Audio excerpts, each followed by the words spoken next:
बिस्मिल्लाहिर्रहमानिर्रहीम रब्बी ज़िदनी इल्मा। स्टूडेंट्स, आज जो हम टॉपिक पढ़ने जा रहे हैं वो है assessment of total uncertainty in final results. अच्छा स्टूडेंट्स, इस टॉपिक को पढ़ने के लिए हम पहले इसका पहला हिस्सा पढ़ चुके हैं। 3 स्टेप्स हम इसके अब तक पढ़ चुके हैं। उसमें एडिशन और मल्टीप्लिकेशन, एडिशन और सब्ट्रैक्शन था, मल्टीप्लिकेशन और डिवीजन था, और थर्ड फिर हमने पावर फैक्टर का केस भी पढ़ लिया है। तो स्टूडेंट्स, आज हम इसका 4th केस डिस्कस करेंगे। तो 4th केस हमारे पास क्या है कि अगर हमारे पास एवरेज वैल्यूज़ हों बहुत सारी मेजरमेंट्स की, तो हम एवरेज वैल्यू में अनसर्टेनिटी कैसे फाइंड करेंगे। तो स्टूडेंट्स, इसके 3 स्टेप्स हैं और इसमें हम स्टेप वाइज चलेंगे। फर्स्ट स्टेप जो इसका है वो क्या है कि हमने जो हमारे पास मेजर्ड वैल्यूज़ हैं उनकी हम एवरेज वैल्यू फाइंड करेंगे। तो स्टूडेंट्स, आप लोगों की बुक में जो गिवन डेटा है वो दरअसल एक स्क्रू गेज की मदद से, ये screw gauge SG stand for screw gauge की मदद से ली गई रीडिंग्स हैं। और ये किसकी रीडिंग्स हैं? डायामीटर ऑफ वायर की। ये किसकी रीडिंग्स हैं? Diameters of wire. और ये रीडिंग्स ली गई हैं मिलीमीटर्स में। ये स्टूडेंट्स रीडिंग किस में ली गई हैं? मिलीमीटर्स में। अच्छा स्टूडेंट्स, अब हमने इनकी एवरेज वैल्यू फाइंड करनी है। तो आप इसमें नोट करें कि हमारे पास जो गिवन डेटा है डायामीटर का वो 6 रीडिंग्स हैं, 1 2 3 4 5 6। तो स्टूडेंट्स, जब इस तरह की मेजर्ड वैल्यूज़ हों और हमने उसका फाइंड करना हो एवरेज, तो एवरेज हम कैसे फाइंड करते हैं? जितनी रीडिंग्स आपको गिवन होती हैं उन सब को आपने ऐड करना होता है और टोटल नंबर ऑफ रीडिंग्स पे आपने डिवाइड कर लेना होता है। यानी ये सारी रीडिंग्स आप प्लस कर रहे हैं, 1.20 plus 1.22 plus 1.23 and so on 1.21 divided by total number of readings कितनी हैं स्टूडेंट्स? 6। तो आपने 6 पे इसको डिवाइड कर लिया तो आंसर आपके पास आएगा इन सब को प्लस करने के बाद 7.27। स्टूडेंट्स, कितना आंसर आएगा? 7.27 डिवाइडेड बाय 6।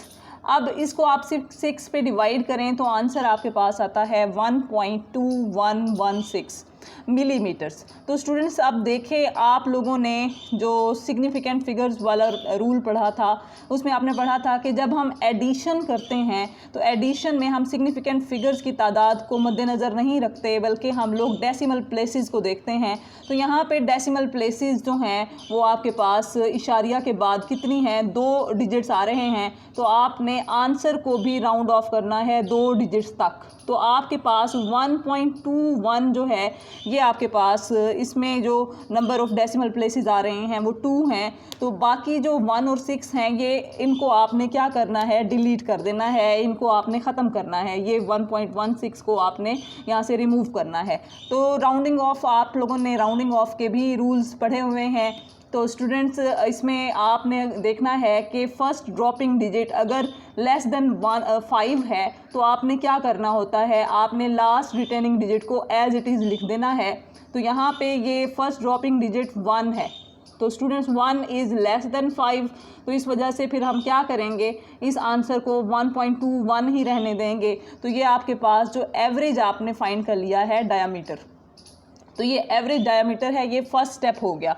अब उसके बाद अगर आपने इसका सेकंड स्टेप फाइंड करना है तो स्टूडेंट सेकंड स्टेप के लिए आपने डेविएशन फाइंड करनी है। अब क्या मुराद है डेविएशन से? आप स्टूडेंट्स इस पे गौर करें तो डेविएशन जहाँ पे मैंने वर्ड लिखा है उसके साथ कैपिटल D ब्रैकेट्स में लिखा है। तो कैपिटल D को मैं यहाँ पे डिनोट कर रही हूँ डेविएशन के लिए। अब आप डेविएशन कैसे फाइंड करते हैं कि आपके पास जितनी number of division readings measured values आपने ली हुई हैं, हर मेजर्ड वैल्यू को आपने एवरेज में से माइनस करते जाना है और आंसर आपने फाइंड करते जाना है। तो आपने एवरेज कितना फाइंड किया है स्टूडेंट्स? 1.21। और इसमें से आप हर रीडिंग को माइनस करते जाएं, हर मेजरमेंट को। तो ये आपके पास आ जाएगा D1 डेविएशन, फर्स्ट डेविएशन आएगा आपके पास 1.21 minus 1.20 which is equal to 0.01 और आंसर आपके पास 0.01 ही रहेगा। फिर D2 डेविएशन सेकंड आपने फाइंड करनी है, तो वो ही फिर से 1.21 माइनस 1.22, तो आंसर आपके पास आ जाएगा माइनस 0.01। तो स्टूडेंट्स याद रखें, आपके पास डेविएशन अगर नेगेटिव भी आ रही है तो आपने उसका मॉड ले लेना है और आंसर को आपने पॉजिटिव साइन के साथ ही लिखना है।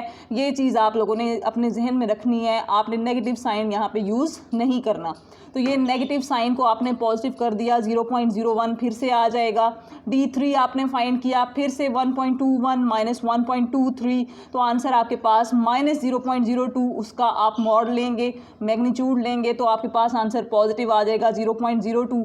इसी तरह से फोर्थ आप डेविएशन लेंगे 1.21 माइनस 1.219, तो आपके पास आंसर फिर से 0.02। और D5 आपके पास आ जाएगा 1.21 माइनस 1.22, आंसर फिर से माइनस 0.01 और इसका पॉजिटिव साइन लेंगे, आप मैग्नीट्यूड लेंगे। और लास्ट आपके पास D6 आपने कैलकुलेट कर लिया, डेविएशन 6, और वो आपके पास आंसर आ जाएगा 0। तो स्टूडेंट्स ये डेविएशंस कैलकुलेट करने का तरीका है। जब भी आप लोग एवरेज वैल्यूज़ की अनसर्टेनिटी फाइंड करते हैं तो हमेशा पहला स्टेप आपने क्या करना है, एवरेज वैल्यू जितनी मेजरमेंट्स ली गई हैं उनकी एवरेज वैल्यू कैलकुलेट कर लें। और सेकंड स्टेप आपने क्या करना है, डेविएशंस फाइंड करनी है। और उम्मीद है आप लोगों को समझ आ गई होगी डेविएशन कैसे फाइंड करनी है। एवरेज वैल्यू में से आप ओरिजिनल हर वैल्यू एक एक करके माइनस करते जाएंगे, तो जितनी नंबर ऑफ मेजरमेंट्स थी, 6 नंबर ऑफ मेजरमेंट्स हैं, तो 6 डेविएशंस आपने यहाँ पे कैलकुलेट कर ली। तो स्टूडेंट्स अब हम चलते हैं नेक्स्ट स्टेप की तरफ और इसका फाइनल स्टेप कैलकुलेट करते हैं और देखते हैं अनसर्टेनिटी इन एवरेज वैल्यू कितनी आई है। अब स्टूडेंट्स हम लोग स्टेप 3 की तरफ चलेंगे। और स्टेप 3 क्या है कि आपने डेविएशन फाइंड करने के बाद मीन डेविएशन कैलकुलेट कर लेना है। तो मीन डेविएशन आप लोगों ने कैसे कैलकुलेट करना है, जितनी आपने डेविएशंस फाइंड की हैं स्टूडेंट्स, उन सबको आप ऐड करेंगे और टोटल नंबर ऑफ मेजरमेंट्स पे डिवाइड कर लेंगे, तो ये मीन डेविएशन आ जाएगा आपके पास। तो यहाँ आप लिखेंगे D1 plus D2 plus D3 and so on plus D6 divided by 6। तो आपके पास इनकी वैल्यूज़ हैं 0.01 plus 0.01 plus 0.02 plus 0.02 and so on plus 0 divided by 6। तो आंसर आपके पास जो आफ्टर कैलकुलेशन आ रहा है वो 0.01 मिलीमीटर है। तो स्टूडेंट्स ये मीन डेविएशन है और यही आपके पास दरअसल क्या है, अनसर्टेनिटी। स्टूडेंट्स ये क्या है आपके पास, अनसर्टेनिटी। अनसर्टेनिटी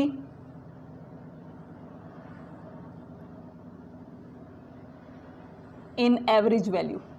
तो स्टूडेंट्स ये आपके पास जो है अनसर्टेनिटी है, आप लोगों ने अनसर्टेनिटी कैलकुलेट कर ली। तो आप लोगों ने जब भी आपके पास बहुत सारी नंबर ऑफ मेजरमेंट्स दे दी गई हों स्टूडेंट्स, तो आप लोगों ने क्या करना होता है, आप लोगों ने सबसे पहले उनकी एवरेज फाइंड करनी होती है। एवरेज फाइंड करने के बाद आप लोगों ने क्या करना है, डेविएशन फाइंड करना है। डेविएशन कैसे फाइंड करते हैं, आप लोगों ने जो एवरेज फाइंड किया था उसमें से आप ओरिजिनल मेजरमेंट्स एक एक करके माइनस करते जाएंगे और आंसर आपने पॉजिटिव ही रखना है, नेगेटिव नहीं रखना। अगर नेगेटिव आ रहा है तो उसका आपने मैग्नीट्यूड ले लेना है, वो पॉजिटिव आ जाएगा।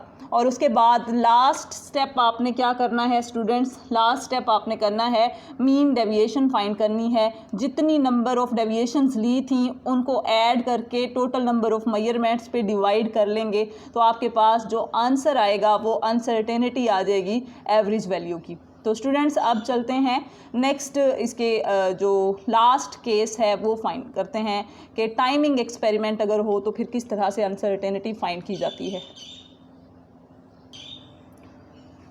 अब स्टूडेंट्स हम लोग चलेंगे last case of assessment of total uncertainty in final result की। लास्ट केस क्या है, टाइमिंग एक्सपेरिमेंट। अगर आपको कोई ऐसा एक्सपेरिमेंट वहाँ पे कर रहे हैं लैब में और उसमें आपको टाइम पीरियड में अनसर्टेनिटी कैलकुलेट करनी है, तो स्टूडेंट इसकी बेस्ट एग्जांपल जो है वो है सिंपल पेंडुलम। तो जब भी आप लोगों ने मैट्रिक क्लास में भी सिंपल पेंडुलम का प्रैक्टिकल किया होगा, दरअसल क्या होता है कि आप जैसे झूले को वाइब्रेशंस देते हैं, ये आपके पास फ़र्ज़ करें आपने एक धागा लिया है और इसके साथ एक मेटेलिक बॉब बांध दिया है। जब आप इसको झूले की तरह वाइब्रेशंस देंगे तो जहाँ से वाइब्रेशंस देंगे, ए पोजीशन से देते हैं बी तक, तो ए से बी और बी से वापस ए तक आने में जो आपके पास टाइम लगेगा उसको हम टाइम पीरियड कहते हैं। तो यहाँ टाइम पीरियड जो है दरअसल आप लोग कैलकुलेट करते हैं।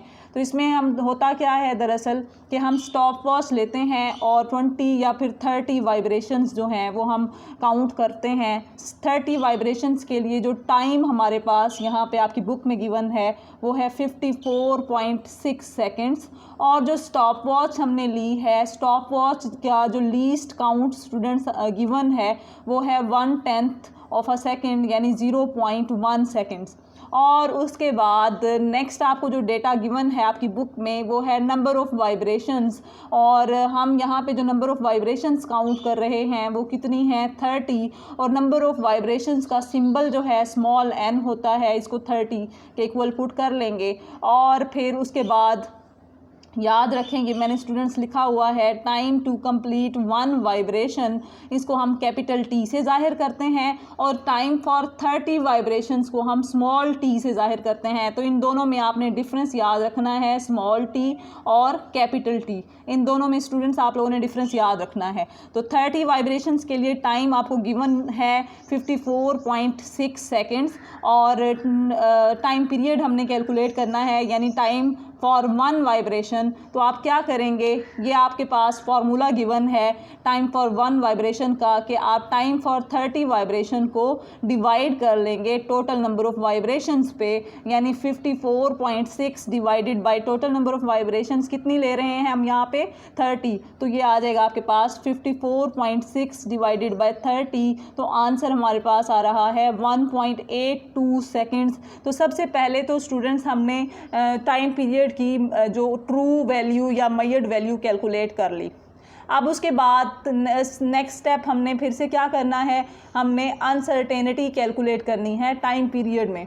और स्टूडेंट्स अब यहाँ पे जो अनसर्टेनिटी का फार्मूला टाइमिंग एक्सपेरिमेंट के केस में है वो ज़रा डिफरेंट है बाकी जो हमने केसेस पढ़े हैं उनसे। इसमें हम क्या करते हैं, हम लीस्ट काउंट को डिवाइड कर लेते हैं टोटल नंबर ऑफ़ वाइब्रेशंस पे।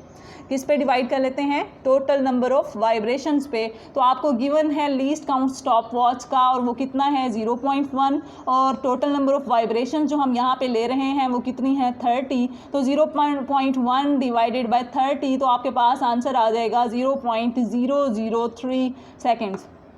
तो स्टूडेंट्स याद रखें कि आपके पास जो uncertainty in time period I है वो आपके पास कितनी आई है 0.003 सेकेंड्स।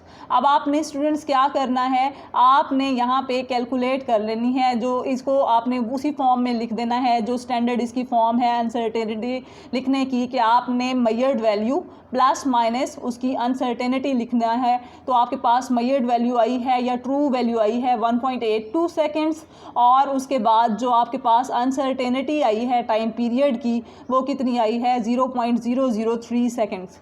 अब आप स्टूडेंट्स ये देखें कि आपके पास यहाँ पे जो आंसर आ रहा है इसमें जो हम एडिशन ले रहे होते हैं उसमें हम डेसिमल प्लेसेस को कंसीडर करते हैं, number of significant figures consider नहीं करते। तो यहाँ पे डेसिमल प्लेसेस जो हैं वो 2 हैं, 2 डेसिमल प्लेसेस।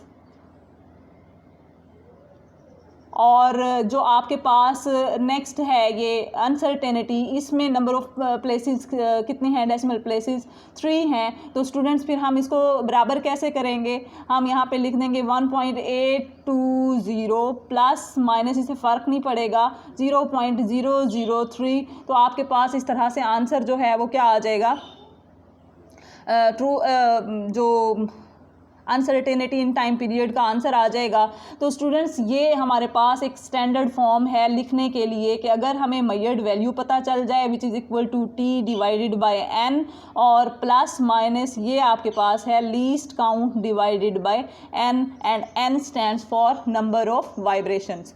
तो स्टूडेंट्स ये था टाइमिंग एक्सपेरिमेंट। आप लोगों ने जब भी टाइमिंग एक्सपेरिमेंट की अनसर्टेनिटी फाइंड करनी है तो पहली चीज़ जो आपने देखनी है वो आपने actual total value of time period आपके पास गिवन है या नहीं है। अगर नहीं गिवन तो आपने फार्मूला पुट करके टाइम पीरियड कैलकुलेट कर लेना है। उसके बाद सेकंड स्टेप आपने क्या करना है, uncertainty in time period calculate करनी है। और वो कैसे करनी है, आपने लीस्ट काउंट को डिवाइड कर लेना है टोटल नंबर ऑफ डिवीजन्स पे, और आखिर में आखिरी स्टेप आपने क्या करना है, दोनों को प्लस माइनस करके लिख देना है, तो आपके पास आंसर आ जाएगा टाइम पीरियड की स्टैंडर्ड फॉर्म में। तो हम लोगों ने यहाँ पे स्टूडेंट्स कैलकुलेट की थी अनसर्टेनिटी इन टाइम पीरियड। तो स्टूडेंट्स ये 5 डिफरेंट केसेस थे जो हमने डिस्कस किए। अब हम लोग इसके नेट जो आखिरी रिज़ल्ट्स हैं वो हम डिस्कस करते हैं और फिर इस टॉपिक को वाइंड अप करते हैं। तो स्टूडेंट्स ये समरी यूँ समझें कि हम समरी इसको डिस्कस कर लेते हैं कि हमने क्या क्या पढ़ा प्रीवियस 5 केसेस में, तो फिर उसके बाद हम इसको वाइंड अप करते हैं। स्टूडेंट्स अब हम लोग इसके रिज़ल्ट्स की तरफ आते हैं। फर्स्ट केस हमने पढ़ा था एडिशन और सब्ट्रैक्शन के जो फाइनल अनसर्टेनिटी है वो कैसे निकालेंगे। तो इसमें एब्सोल्यूट अनसर्टेनिटीज़ को हमेशा क्या किया जाता है, ऐड किया जाता है, और जो हमारे पास मल्टीप्लिकेशन और डिवीजन है इसमें परसेंटेज अनसर्टेनिटी, एब्सोल्यूट अनसर्टेनिटी नहीं बल्कि परसेंटेज अनसर्टेनिटीज़ को हमेशा ऐड किया जाता है। और पावर, अगर कोई ऐसा आप फिज़िकल क्वांटिटी कैलकुलेट कर रहे हैं जिसमें फार्मूला में पावर आ रही है, तो आपने पावर को मल्टीप्लाई कर देना होता है किसके साथ, परसेंटेज अनसर्टेनिटी के साथ।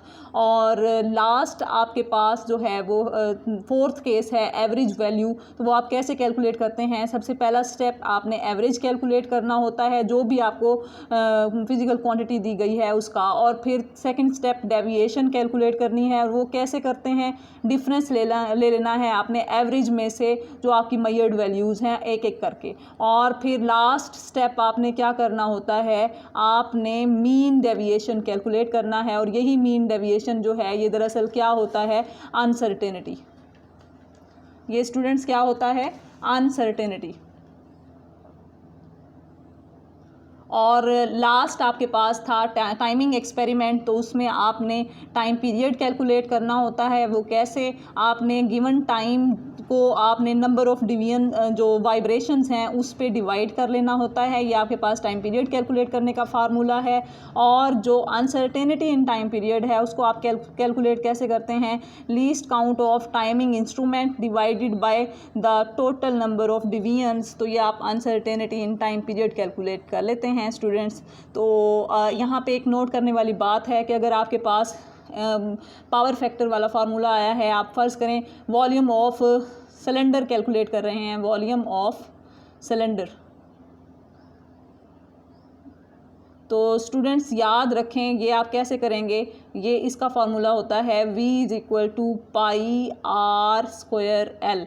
तो इसमें देखें R के ऊपर स्क्वायर आ रहा है, तो आप जब क्या करेंगे, आप सबसे पहले परसेंटेज अनसर्टेनिटी कैलकुलेट करेंगे रेडियस की, फिर परसेंटेज अनसर्टेनिटी कैलकुलेट करेंगे लेंथ की, और फिर एंड में आप लिखेंगे 2 multiply by percentage uncertainty in R plus percentage uncertainty in length. तो ये आपने इस तरह से कैलकुलेट करना होता है कि यहाँ पे R और L आपस में मल्टीप्लाई हो रहे हैं, तो परसेंटेज अनसर्टेनिटीज़ फिर क्या हो जाएंगी, ऐड हो जाएंगी। पावर सिर्फ किसके साथ आएगी, रेडियस के साथ। तो स्टूडेंट्स ये था हमारा आज का टॉपिक।